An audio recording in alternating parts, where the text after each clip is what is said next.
नमस्कार मंडळी, 12वी नंतर तुम्ही कुठल्याही प्रोफेशनल व्यावसायिक अभ्यासक्रमाला प्रवेश घेत असाल, ज्यामध्ये इंजिनिअरिंग, फार्मसी, ॲग्रिकल्चर, नर्सिंग किंवा अन्य कुठलाही प्रोफेशनल कोर्स असो किंवा मग डिप्लोमा नंतर तुम्ही डायरेक्ट सेकंड इयर बी-फार्म असेल, बी-फार्म नंतर एम-फार्मला प्रवेश घेणार असाल.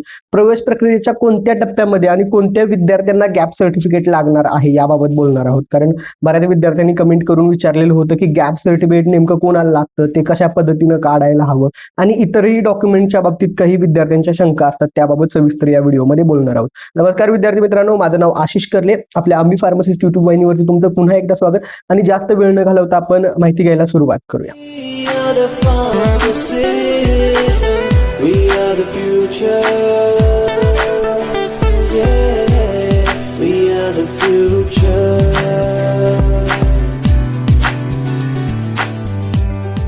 तर नमस्कार मित्रांनो, या व्हिडिओमध्ये आपण गॅप सर्टिफिकेट आणि डॉक्युमेंटच्या बाबतीत काही महत्त्वाचे मुद्दे बघणार आहोत. त्यापूर्वी एक महत्त्वाची सूचना आणि विनंती आहे. हा व्हिडिओ तुम्ही पूर्ण पहा. व्हिडिओ पूर्ण पाहून झाल्यानंतर काही तुमच्या शंका असतील तर त्या कमेंट करा, त्याची उत्तरं पुढील व्हिडिओमध्ये दिली जातील. शिवाय व्हिडिओला लाईक करायला आणि हाईप करायला विसरू नका, कारण बरेच विद्यार्थी असतात की त्यांच्याकडे काही डॉक्युमेंट नसतील तर शैक्षणिक नुकसान होत असतं. ते टाळावं यासाठी मी ही सविस्तर माहिती देतो. एवढं सविस्तर माहिती तुम्हाला कोणीही देणार नाही.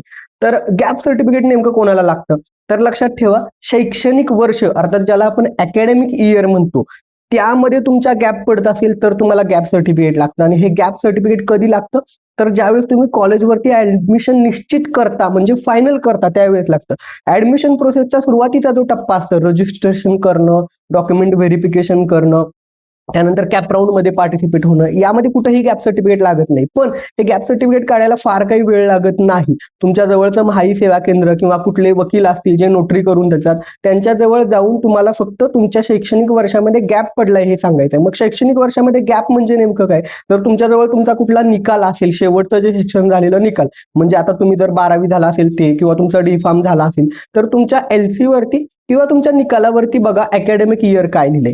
तुमच्या याच्यावरती अकॅडमिक इयर 2025-26 असेल तर तुम्हाला गॅप सर्टिफिकेट लागणार नाही. पण तुम्ही एक वर्ष गॅप घेतलाय किंवा काही कारणानिमित्त तुमच्या शिक्षणामध्ये गॅप पडलाय, तुमचं अकॅडमिक इयर 2024-25 किंवा त्या आधीचं कुठलं होतं, याचा अर्थ काय? तर तुम्हाला गॅप पडलेला आहे, तुम्हाला गॅप सर्टिफिकेट लागेल. आता ऍडमिशन प्रोसेसच्या टप्प्यामध्ये लागणार नाही, म्हणजे ज्यावेळेस आपण रजिस्ट्रेशन करतो, फॉर्म भरतो, डॉक्युमेंट व्हेरीफाय करतो, कॅप राऊंड साठी ऑप्शन फॉर्म भरतो, तिथे कुठेही ते अपलोड करावं लागत नाही. पण तहान लागल्यावर विहीर खोदण्यापेक्षा अगोदरच जर तुम्ही गॅप सर्टिफिकेट बनवून घेतलं तर काही फार वेळ लागणार नाही, ते लगेच मिळतं.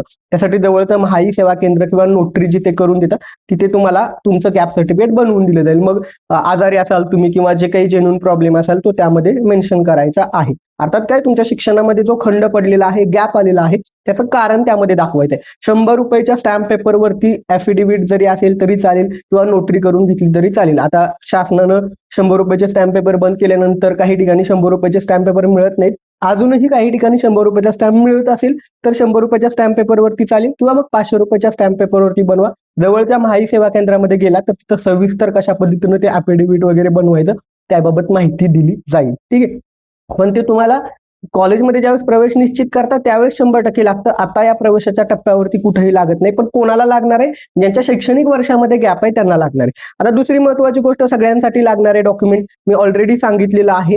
तुम्हाला डोमासेल लागणार आहे. अर्थात जर तुमच्या एलसी वरती, शाळा सोडल्याच्या दाखल्यावरती किंवा जन्माच्या दाखल्यावरती जन्माचं ठिकाण तुमचं महाराष्ट्र असेल, भारतीय असा नॅशनॅलिटी उल्लेख असेल, तर वेगळं तुम्हाला डोमासेल काढायची गरज नाही. पण डोमासेल सर्टिफिकेट काढून ठेवा, त्याला कुठलीही व्हॅलिडिटी नसते. भविष्यात कुठेही लागलं तरी ते तुम्हाला कामी येणार असतं. त्यामुळे डोमासेल काढायला फार वेळ लागत नाही. तुमचा एलसी, रहिवासी पुरावा, हे छोटे किरकोळ डॉक्युमेंट, आधार वगैरे असेल तर लगेच निघून जातं, ते एक काढून द्या. दुसरी महत्वाची गोष्ट, उत्पन्नाचा दाखला काढून घ्या. आता लगेच लागत नाही, पण भविष्यात स्कॉलरशिपचा फॉर्म भरताना ते लागतं, त्यामुळे ते काढून घ्या. जे विद्यार्थी रिझर्व्ह कॅटेगरीमध्ये आहेत, तुमचं कास्ट सर्टिफिकेट त्या ठिकाणी नॉन क्रिमिलियर जर तुम्हाला लागत असेल, जसं की ओबीसी, एसईबीसी यांना नॉन क्रिमिलियर लागतं, ते काढून घ्या. मराठा समाजाला एसईबीसी आरक्षण असल्यामुळे आता ईडब्ल्यूएस राज्यातलं मिळत नाही, तर तुम्ही ते एसईबीसी, नॉन क्रिमिलियर, कास्ट व्हॅलिडिटीची प्रोसेस करून घ्या. हे सगळे लागणारे कागदपत्र आताच काढून घ्या, कारण ऍडमिशन प्रोसेसला अजून साधारणपणे 20-25 दिवस किंवा महिनाही जाईल. डिपेंड आहे कुठली ऍडमिशन प्रोसेस कधी सुरू होते. ज्यावेळेस सुरू होईल अपडेट केलं जाईल. फार्मसी या बाबतीतलं सगळं अपडेट आपल्या चॅनलवरती येणार आहे. पण वाट का बघता, ऍडमिशन प्रोसेस सुरू झाल्यावर ते डॉक्युमेंट काढायला जाल तर वेळ लागतो.